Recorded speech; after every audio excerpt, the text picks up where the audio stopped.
Jadi kesimpulannya dari saham-saham yang direkomendasikan minggu lalu, kita profit sekitar 7%.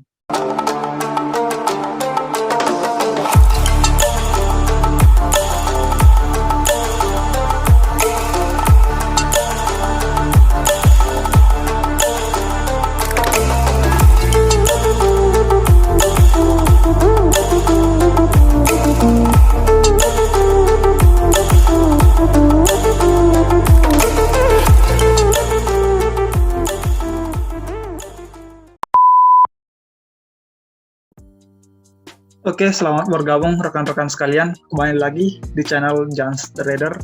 Di channel ini kalian bisa menemukan pembahasan mengenai technical analysis dan seputar mengenai dunia trading. Dan di sini juga kalian bisa belajar tentang technical analysis yang telah saya buatkan lengkap di dalam playlist. Oke, sebelumnya bagi teman-teman yang baru bergabung, silakan dukung saya untuk mencapai 1000 subscriber pertama. Nanti kalau sudah 1000 subscriber pertama, kita akan buatkan grup diskusi.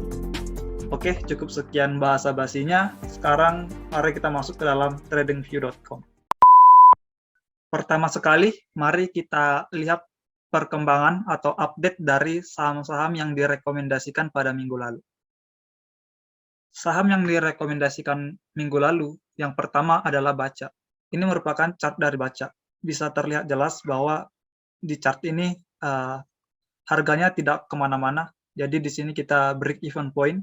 Kita entry di harga 236 dan Jumat kemarin ditutup di harga 236.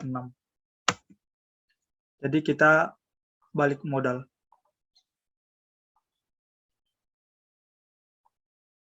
Sebenarnya bagi teman-teman yang di grup Telegram, saya sudah suruh jual di harga 240 sampai 242. Tapi di Jumat kemarin harganya cukup lambat, kemungkinan tidak terjual di harga tersebut. Jadi itu untuk emiten Baca, kita break even point atau balik modal. Saham yang kedua adalah BBYB. Nah, ini merupakan chart dari saham BBYB. Kita entry di harga 2130. Dan di hari Jumat kemarin close di harga 2290 dan kita profit sekitar 7%.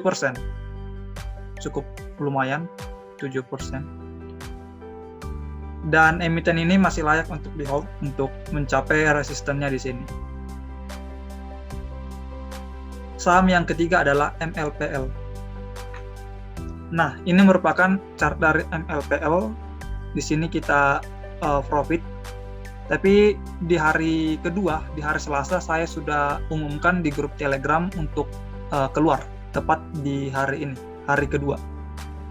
Di sini saya sudah suruh teman-teman yang ada Telegram untuk keluar.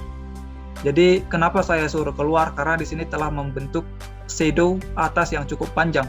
Di sini sempat arah, tapi tembus dan di hari kedua naik cukup signifikan tapi membentuk shadow. Jadi itu artinya ada penjualan yang cukup signifikan atau orang-orang sudah mulai TP di area ini gitu.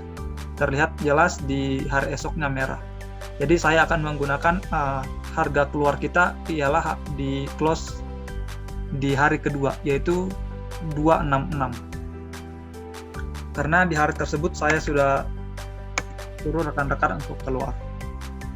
Dan profit sekitar 9%, hampir 10%, 9,92%. Dan sejauh ini MLPL masih layak untuk di hold untuk mencapai resistennya di sini. Tapi kalau udah profit bisa keluar juga. Selanjutnya MPPA. Nah, ini merupakan chart dari MPPA. Kita sebenarnya profit di sini. Tapi saya sudah lebih dahulu umumkan untuk keluar di hari kedua, sama seperti MLPL. Jadi di hari kedua saya sudah suruh untuk keluar. Kenapa? Alasannya sama, karena ada membentuk shadow yang lumayan panjang di atas. Sempat arah dan ditutup malah arahnya jebol gitu. Jadi tidak sanggup arah. Orang-orang sudah mulai TP di area tersebut. Namun bagi teman-teman yang belum keluar, sejauh ini masih layak untuk di hold sih, untuk MPPA. Jadi kita akan pakai harga keluar yang ada di Telegram. Itu di harga 352. Dan kita profit 20%. Ya, memang MPPA dan MLPL minggu lalu cukup signifikan kenaikannya. Dan saham yang kelima adalah Wika. Nah, ini merupakan bentuk chart dari Wika. Di saham ini kita rugi. Ini merupakan kita entry di harga 1115 dan di Jumat kemarin close di harga 1100 dan kita minus sekitar 1%, untuk saham Wika. Sejauh ini dia mungkin akan retest dulu di sini, di trennya ini, tren bearish-nya. Kalau dia mantul, itu artinya melanjutkan bullish trennya atau up trennya gitu. Jadi belum menembus area cut loss kita, jadi masih layak untuk di hold seperti itu. Tapi kalau dia sudah menembus, itu waktunya untuk cut loss seperti itu. Jadi kesimpulannya dari saham-saham yang direkomendasikan minggu lalu, kita profit sekitar 7%. Ini angka yang cukup lumayan untuk trading per minggunya. Kalau modal 100 juta, jadi kita profit sekitar 7 juta untuk seminggu gitu. Itu cukup lumayan. Oke, sebelum kita membahas saham-saham yang direkomendasikan untuk minggu ini, mari kita terlebih dahulu ngecek perkembangan dari IHSG. Ini merupakan bentuk chart dari IHSG kita saat ini. Jadi di minggu ini IHSG berhasil jebol dari rectangle pattern-nya atau dari sideways-nya ini, pola sideways-nya. Jadi besar kemungkinan IHSG kita mungkin akan naik lagi ya, karena di Jumat kemarin sempat turun di sini, membentuk doji, turun dan terjadi rejection. Jadi untuk 1 minggu ke depan, kemungkinan IHSG kita masih akan tetap naik. Seperti itu. Apakah akan to the moon? Harapannya sih seperti itu. Jadi itu untuk IHSG kita. Jadi langsung aja emiten-emiten yang direkomendasikan untuk minggu ini. Saham yang pertama adalah LSIP. Di sini saya telah analisis. LSIP ini sempat membentuk yang namanya rectangle pattern di sini, sideways di area supportnya. Dan terlihat jelas rectangle pattern-nya sudah jebol, sudah menuju area resisten. Jadi asumsi kita emiten ini akan menuju area resistennya. Itu. Dan kalau kita lihat secara bandarmologi, emiten ini dibeli oleh asing sekitar 22 miliar di Jumat kemarin dan diakumulasi oleh broker Sisi. Ada akumulasi pada saham LSIP. Dan di Jumat kemarin membentuk long candle yang didukung dengan volume yang besar gitu, di atas rata-rata. Jadi besar kemungkinan ini akan menuju resistennya. Jadi langsung aja saya pasangkan trading plan di sini dengan entry di harga terakhir penutupan Jumat kemarin. Dan stop loss sekitar 6% untuk jaga-jaga dia kembali masuk di area rectangle pattern-nya. Saya buatkan di area rectangle pattern seperti itu. Dan target profitnya sekitar 11% di area resisten. Dengan ratio 1,88. Saham yang kedua adalah Cash. Nah, ini sudah sempat saya analisis. Saham Cash ini terlihat jelas sudah mantul dari area supportnya di sini. Sudah mantul dan menembus resisten pertamanya. Dan kini dia akan melanjutkan uptrend-nya menuju resisten kedua. Di sini TP pertama kita dan di sini resisten berikutnya menjadi TP kedua kita, TP terjauhnya. Untuk beberapa hari ini rekan-rekan bisa tunggu emiten ini merah, bisa tunggu candle merah dulu baru entry, atau untuk entry langsung juga sebenarnya tidak apa-apa. Yang penting kita kuat untuk melihat beberapa hari emiten kita atau portofolio kita merah seperti itu. Karena memang kemungkinan dia akan koreksi sedikit baru akan naik lagi. Tapi kalau entry di harga terakhir juga tidak apa-apa. karena volumenya juga masih di rata-rata, jadi tidak akan naik begitu signifikan. Dan secara bandarmologi juga kalau dilihat, emiten ini tidak terlalu banyak diakumulasi, hanya asing masuk sekitar seratusan juta, dan dibeli oleh broker PD dan NI, diakumulasi oleh broker tersebut. Namun demikian, emiten ini cukup potensial dan menarik untuk melanjutkan trennya ke arah resisten seperti itu. Jadi kita punya dua resisten, target profit pertama dan kedua. Maka langsung aja saya buatkan trading plan dengan masuk di harga terakhir. Anggap aja kita masuk di harga terakhir. Kemudian stop loss-nya kita sekitar 15%, untuk jaga-jaga dia jebol support. Untuk jaga-jaga dia bakal jebol supportnya di sini, seperti itu. Sedangkan untuk target profit saya buatkan TP keduanya itu di sini, dia resisten kedua sekitar 50%-an. Dengan demikian risk reward ratio-nya kita 3,84. Dengan demikian emiten ini cukup menarik. Cukup menarik untuk kita tradingkan dalam 1 minggu ke depan. Teman-teman silakan analisis dan pertimbangkan kembali. Saham yang ketiga adalah MEDC. Saya sudah analisis di sini, terlihat jelas dia telah menembus area resistennya di sini. Telah menembus area resisten, dan kemungkinan besar asumsi kita dia akan melanjutkan trennya ke resisten berikutnya di sini. Gitu. Kenapa ini menarik? Karena terlihat jelas dia telah tertahan di area supportnya. Tidak naik dan tidak juga turun. Dia tertahan di area supportnya di sini. Jadi teman-teman silakan beli di area tersebut, dan lebih baik apabila mendekati area supportnya di sini. Tunggu merah dulu, maksud saya. Lebih baik di sana gitu. Karena kemungkinan besar dia tertahan dulu di area supportnya ini, kemudian akan berhasil menembus dan naik ke area resistennya di sini.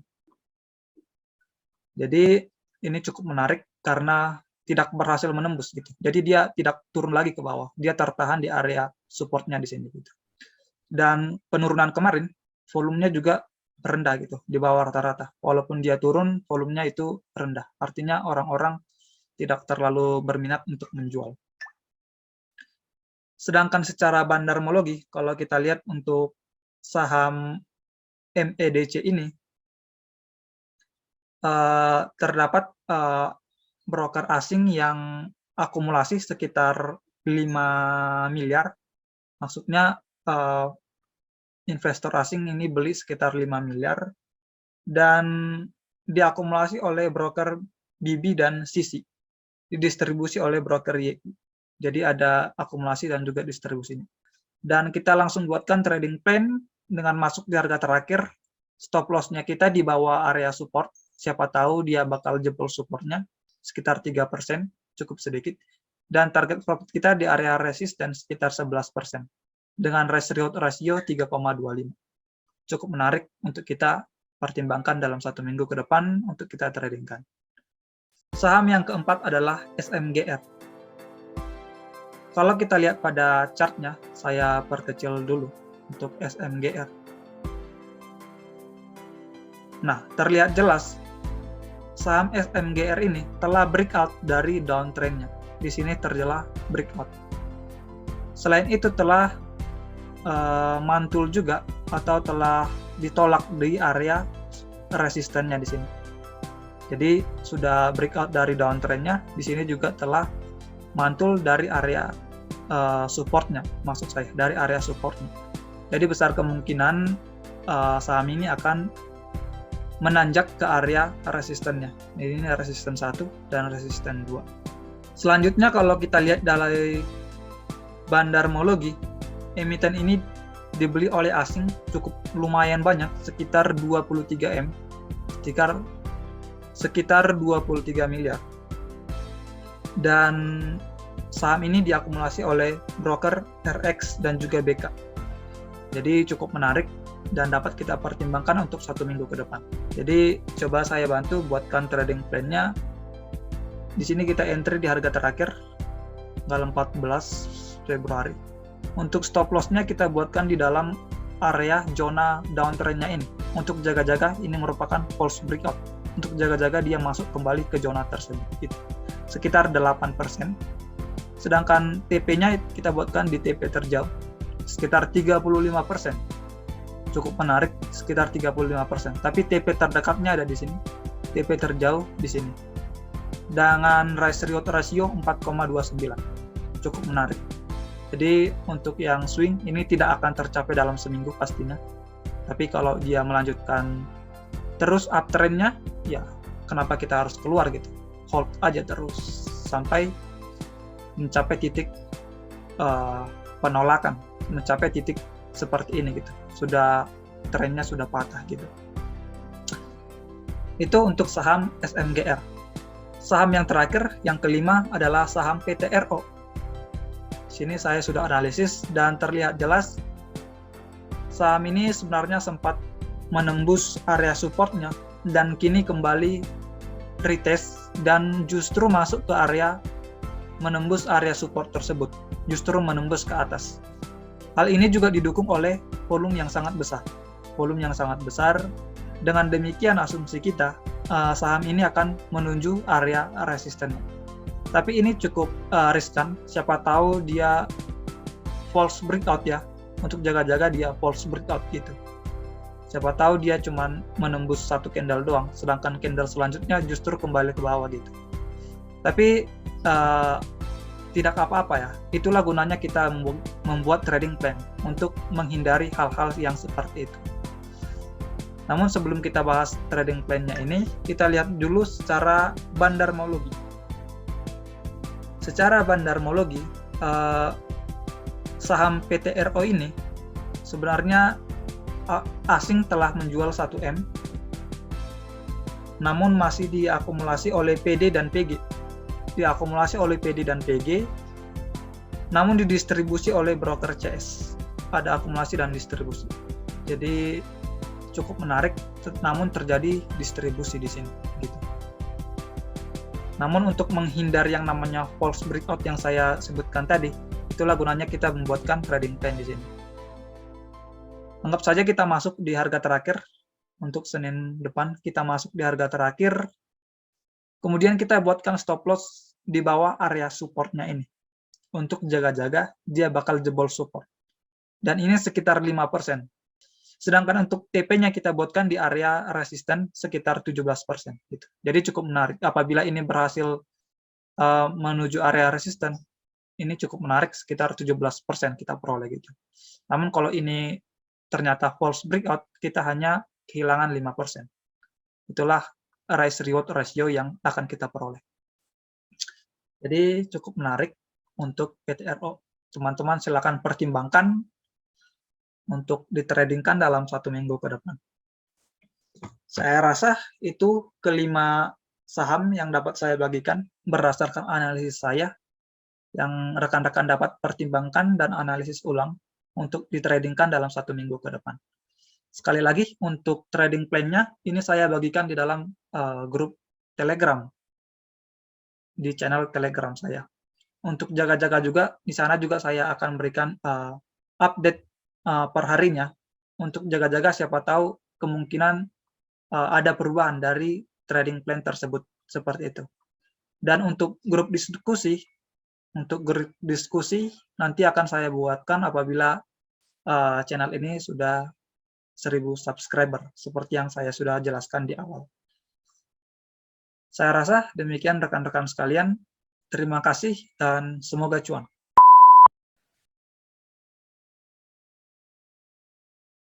Jangan lupa untuk cek pembelajaran selanjutnya di playlist. Terima kasih.